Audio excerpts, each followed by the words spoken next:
अस्सलाम वालेकुम रहमतुल्लाहि वबरकातु.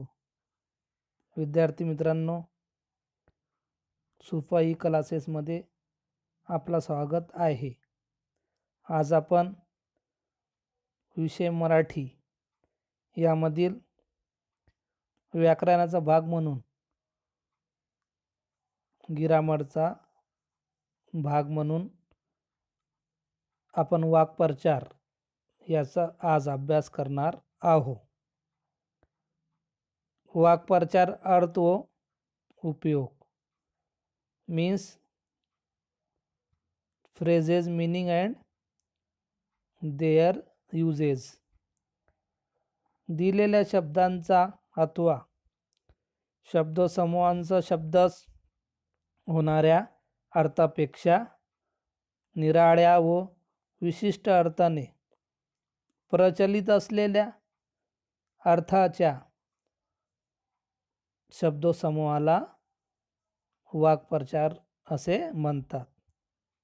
म्हणजे मुलांनो, की जे शब्द असते त्याचा मीनिंग म्हणजे त्या शब्दापेक्षा काही वेगळा असतो, त्याचा मीनिंग डिफरंट असतो. अशा प्रकारे आपण याचा एक एक्झाम्पल बघूया. मोकळा श्वास घेणे म्हणजे मैदानात अथवा घराबाहेर येऊन श्वास घेणे असा अर्थ होत नाही. मीन्स तर सुटकेचा समाधान वाटणे हा अर्थ प्रचलित आहे, हा मीनिंग प्रचलित आहे. म्हणजे एखादे वेळेस आपण संकटात फंसलो, एखादे वक्त हम बहुत परेशानी से कर बाहर आ गए, तो उसका मीनिंग होता है कि मोकड़ा श्वास घेने. हमने सांस क्या लिया है, ज़ोर से सांस लिया है, बड़ा सांस लिया है. एखादी परेशानी में जब हम उलझ जाते हैं और उससे बाहर आ जाते हैं तो त्याचा अर्थ म्हणजे संबंधित असा होत असतो. आता मुलांनो, मोकळा श्वास घेणे याचा आपल्याला वाक्य तयार झालेला आहे. आपण याच्यावरून एक सेंटेन्स तयार केलेला आहे.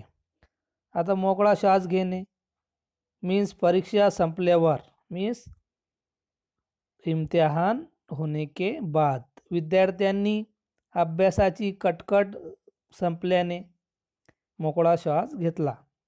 हमको पता है हमारी एग्ज़ाम अगर स्टार्ट हो गई तो हमको उसका टेंशन रहता है, पर जब भी हमारा लास्ट पेपर रहता है और उसके बाद हमको एक अच्छा फील होता है. यहाँ मोकळा श्वास घेणे इथं आपण याचा वाक्य तयार केलेला आहे. नंतर सेकंड आहे तोंड देणे, म्हणजे तोंड काढून देणे असा अर्थ घेता संकटाशी सामना करणे असा अर्थ होतो. मतलब एखादी मुश्किल का सामना करना, आपण त्याला मराठीत म्हणजे त्याचा प्रेझेस येईल, त्याचा वाक्प्रचार येईल तोंड देणे.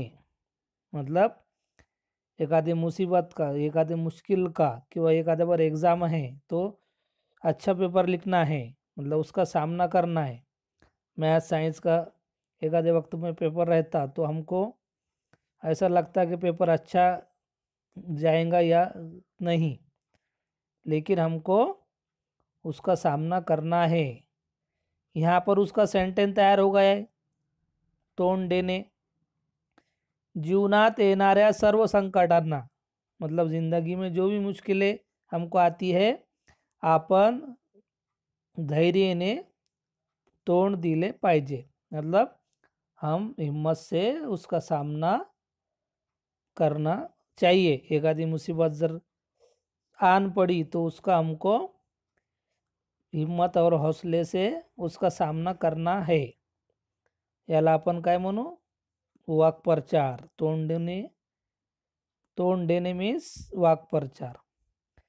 आता मुलांनो, खालील वाक्प्रचारांचे अर्थ सांगून वाक्यात उपयोग करा. एखादे वक्त में आपको ये क्वेश्चन पूछा जाता है कि मतलब फ्रेजेस भी बताओ और उसका सेंटेंस में यूज़ भी करना है. यहाँ पर हमको एग्जाम्पल दिया है इन्होंने. जीव असणे मीन्स प्रेम असणे. आता त्याचा सेंटेन्स तयार झालेला आहे. वाक्य, आजोबांचा आम्हा सर्व नातवंडावर खूप खूप जीव आहे. मीन्स हमारे जो दादाजी है उनका हमारे भाई बहन हमारे सब पर बहुत बहुत प्यार है. आता सेकंड, मन आनंदाने थुई थुई नाचणे. ये एक फ्रेजेस आहे मुलांनो. याचा मिनिंग होते खूप आनंद होणे. आता आपण याचं सेंटेन्स तयार केलं आहे. वाक्य मीन्स सेंटेन्स. आपल्या शेतातील बहरलेली पीके, अपना जो फार्म है, अपना जो खेत है, उसमें जो फसल आती है वो बहुत लहलहाती है. पाहून शेतकऱ्यांने चे मन आनंदाने थुई थुई नाचत होते. वो जो फार्मर है उसके खेत की फसल बहुत अच्छी उग गई तो उसको बहुत खुशी महसूस हो रही है. ऐसा उसका मीनिंग है. आता दुर्लक्ष करणे मीन्स लक्ष ना देणे. दुर्लक्ष करणे मीन्स लक्ष ना देणे. आता मुलांनो, त्याचं वाक्य तयार झालेलं आहे. विद्यार्थ्यांनी विविध स्पर्धाकडे दुर्लक्ष करू नये. मीन्स कि जो भी कॉम्पिटिटिव एग्ज़ाम है, जो भी स्पर्धा है, जो भी कंपटीशन है, उसमें हमेशा हिस्सा लेना चाहिए. हमेशा आगे रहना चाहिए, एक्टिव रहना चाहिए. आता 4 नंबर, तल्लीन होणे. त्याचा मीनिंग आहे दंग होणे. आता त्याचं वाक्य तयार झालेलं आहे. सेंटेन्स, टी व्हीवरचा क्रिकेटचा सामना पाहण्यात बाबा तल्लीन झाले होते. आता तुम्हाला माहिती आहे, एखाद्या वेळेस जर आपल्या घरी, अपने घर पर अगर टीवी पर मैच अगर शुरू रहा तो अपने घर के लोग सब उसमें मगन रहते हैं, मतलब देखने में. तल्लीन होणे म्हणजे दंग होणे. नंतर 5th, शाबूत राहणे. शाबूत राहणे का मीन्स होता है टिकून राहणे. आता त्याचं वाक्य तयार झालेलं आहे. सेंटेन्स, सुगरण पक्ष्याने बांधलेले मजबूत घरटे वादळ वाऱ्यातही शाबूत राहते. आपको पता है कि सुगरण जो पक्षी है वो बहुत अच्छा घरटा बांधता है. इसलिए हवा पानी भी आया, अगर हवा भी ज़ोर से आई तर उसका वो घरटा टूटता नहीं है. इसलिए शाबूत राहणे, इथं त्याचा मिनिंग काय होते, टिकून राहणे. शाबूत राहणे हे वाक्प्रचार आहे, म्हणजे फ्रेजेस आहे. नंतर 6, पोट भरणे, उदरनिर्वाह करणे, कष्ट करणे, हार्डवर्क करणे. फेरीवाले दिवसभर कष्ट करून आपले व कुटुंबाचे पोट भरतो. जे फेरीवाले असतात वो दिन भर हार्डवर्क करते हैं और अपने फैमिली के साथ अच्छी मेहनत करके अपनी ज़िंदगी गुजारते हैं. नंतर कौतुक करणे मीन्स स्तुती करणे. याचा आता सेंटेन्स तयार झालेला आहे. इथं वाक्य, सर्व गावकऱ्यांना कुंदाचे साहसाचे तोंड भरून कौतुक केले. मतलब एखादे वक्त में हमने एखादा अच्छा काम किया, हमने होमवर्क किया तो सर हमको शाबाशकी देते हैं. शाबाशकी देना म्हणजे स्तुती करणे, म्हणजे तारीफ करणे.